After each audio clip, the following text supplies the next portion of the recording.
Ever thought about, taking your digital presence beyond just casual scrolling and liking things? What if you could actually shift from being sort of a passive user on somewhere like Facebook to, well, becoming a proactive digital entrepreneur, building something real, something meaningful for yourself? Well, today we're doing a deep dive into exactly that. We're tackling a big project on Facebook. Specifically, creating and launching your very own professional Facebook page. This isn't just about theory, it's a hands-on journey. You'll gain real-world skills you can actually use. That's exactly right. Our mission here in this deep dive is to walk you through the practical steps, but also the strategic thinking behind building a Facebook page that really has a purpose. And we're pulling insights from a specialized guide on building that digital presence. What's really interesting, I think, is that we're not just talking about, setting up a basic profile. Not at all. We're talking about creating what our source actually calls a digital storefront, an identity hub, and a growth engine. It's like foundational digital real estate. Yeah, a growth engine. I like that. And what's so powerful about this, for you listening, is just how many different goals this one project can serve. Maybe you want to promote a product or build an audience around something you absolutely love, maybe test out a business idea, or even just, stake your claim digitally on your expertise and passions. This deep dive is designed to show you how. All right, so if we're serious about transforming that digital presence, the very first step, and maybe the most crucial one, it's deciding what kind of Facebook project really fits your passion, your purpose. This isn't just clicking buttons, is it? It's intentional. Absolutely. If we connect this back to the bigger picture, your choice of page type really defines its long-term purpose. And how you'll engage, you could create a business page. That's perfect if you're selling products or services like, say, Wollongong Candle Co. Or maybe a personal brand page. If you want to share your thought leadership, hobbies, build your own digital presence, like Lynette's garden tips, that kind of thing. Another option, a community page. That's for gathering like-minded people, maybe around a cause or a topic like Australian seniors who travel solo. And finally, there's the educational page for teaching, sharing knowledge, maybe training, like how to use social media at 60 plus. Each one serves a really distinct audience and goal. That's a great spectrum of options. But I'm curious, for someone who might feel a bit, overwhelmed, where do you even start? Is there a type you found maybe offers the quickest wins? Or perhaps the most straightforward path for a beginner? Oh, that's an excellent question. For someone just starting out, yeah, often a personal brand page or even a simple community page can feel less daunting. They tend to have less pressure, around immediate sales. It's more about building connection, sharing what you're passionate about, which is just a fantastic way to learn the ropes without feeling like you have to launch a full-blown business on day one. That makes perfect sense. Less pressure, more focus on the connection. Oh. Okay, so once you've landed on your purpose, what are the actual nuts and bolts? How do you get this page live and, looking sharp on Facebook? The navigation itself is surprisingly simple. It's almost intuitive, really, once you know where to look. So from your Facebook homepage, you'll click that menu icon. It's the 9 little dots, top right corner on a desktop computer. Then you click Pages, and then finally, Create New Page. Facebook really does streamline it from there. Right. And once you're in that creation flow, you start putting in the core info for the page. This is where that digital real estate idea really kicks in, isn't it? Mm-hmm. Your page name needs to be clear, searchable, really reflect your brand or topic, like Margaret's pet-friendly plant store, something specific. Category you choose relevant tags like product service or education. And the description needs to be a compelling sentence or two, right? Who you are, what the page offers. Maybe something like hand-poured soy candles made for calm Australian nights. Short, sweet, informative. Exactly. And speaking of discovery, the really crucial insight here is that both the name and the description, they're Google searchable, which raises that important question, how can you optimize these for discoverability? You absolutely should treat them like valuable digital real estate. Carefully choose your words. Think about how you attract your target audience. It's not just what you do, but how you describe it for people who are actually searching online. That's a real game changer, that insight. Treating the name and description like digital real estate makes you think differently about every single word. Okay, so you've named your digital storefront. The next step is making it look good, right? Designing your visual identity. How do we make sure our page feels like a real online place people want to visit. Right, the visuals. Okay, so for your profile picture, remember Facebook auto crops it into a circle. So make sure your logo or your headshot is clear, centered. Usually best to upload a high-res square image, maybe 170 by 170 pixels is a good starting point.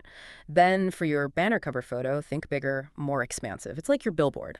So you want a wide, impactful image, something that captures attention, ideally around 1640 by 856 pixels. That gives you optimal display across different devices. And those sizes, they aren't just random numbers. They're Facebook's way of making sure your brand looks crisp, professional everywhere, phone screens, desktops. Think of it as your first impression, yeah?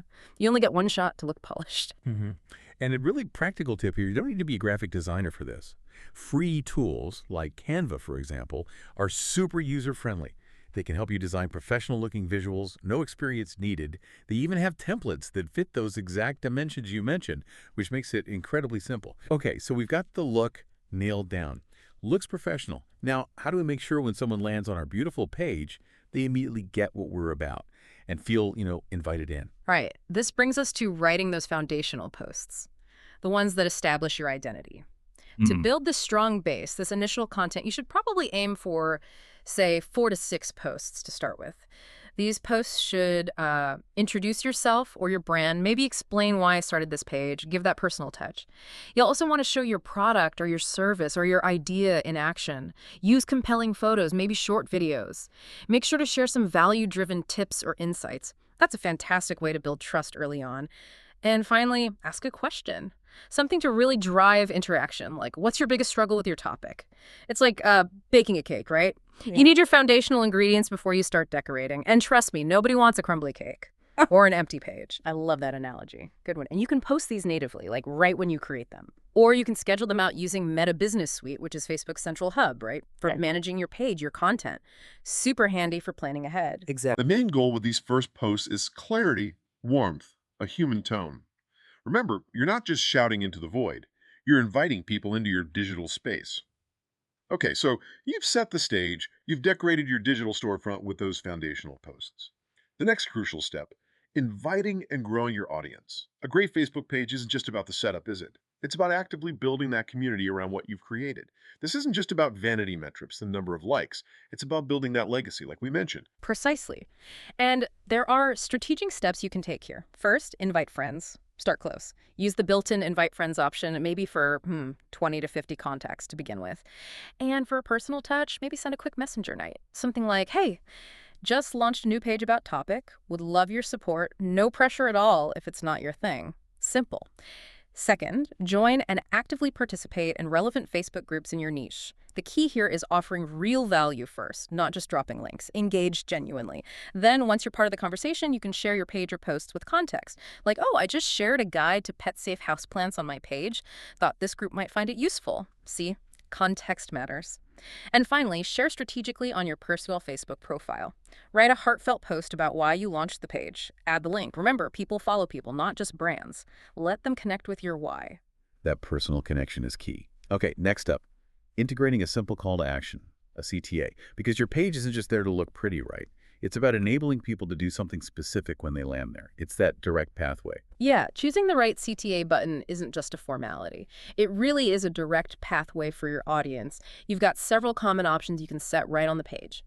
Message you, visit website, call now, shop now, or sign up. And think about it, for like a service business, message you often builds trust faster than sending someone off to a website.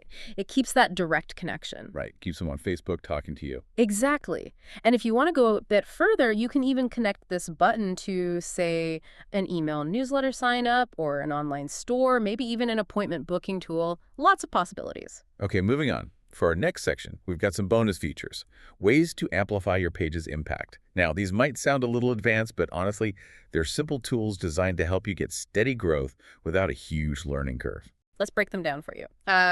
Messenger auto replies. These are fantastic. They instantly greet new visitors, like having a digital receptionist. Makes people feel welcomed. A pinned post. This lets you highlight your best, or maybe your most useful post, by keeping it right at the very top of your page feed. Great for important announcement or that origin story post. Then you have page tabs. These help you organize content. Like you can have tabs for videos, services, reviews. Makes it easy for visitors to find exactly what they're looking for. Facebook Reels, short videos. These offer a really fantastic way to get extra organic reach that means your content gets seen by more people without you paying for ads. Huge potential there. And finally, page insights.